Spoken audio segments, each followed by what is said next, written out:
আমার 2রা মার্চ, আমার 7ই মার্চ, আমার 4 নভেম্বর যেদিন সংবিধান গ্রহণ করা হয়েছিল, এগুলা নিয়ে মীমাংসিত বিষয় নিয়ে কোনো প্রশ্ন উত্থাপন করবেন না। চলছে সরকারকে পেশাদারি দক্ষতায় এদের বিরুদ্ধে ব্যবস্থা গ্রহণ করতে হবে, জানমালের নিরাপত্তা নিশ্চিত করতে হবে।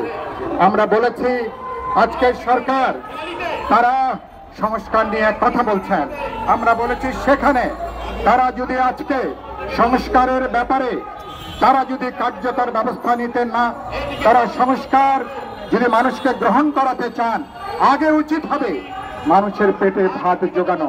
ক্ষুধার্ত পেটে কোন সংস্কার বাস্তবে মানুষের কাছে গ্রহণযোগ্য হবে না।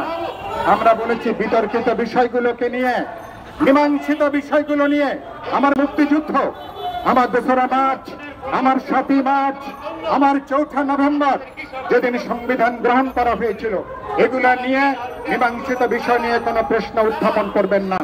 আমরা সর্বশেষ সরকারকে বলেছি, আপনারা বিরোধী দল আপনাদেরকে সমর্থন করছে, মেহরবানি করে বিরোধী দলের সমর্থন নিয়ে আপনারা নির্বাচনের পথে নির্বাচনী মানচিত্র ঘোষণা করে জনগণকে আস্থায় নিয়ে আগামী জাতীয় নির্বাচনের মধ্য দিয়ে গণতান্ত্রিক উত্তরণটা নিশ্চিত করবেন।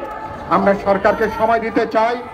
আমরা সতর্ক করেছি, মানুষের সহ্যের পরীক্ষা নেবেন না, ধৈর্যের পরীক্ষা নেবেন না, অনতিবিলম্বে জরুরি পদক্ষেপগুলো গ্রহণ করুন।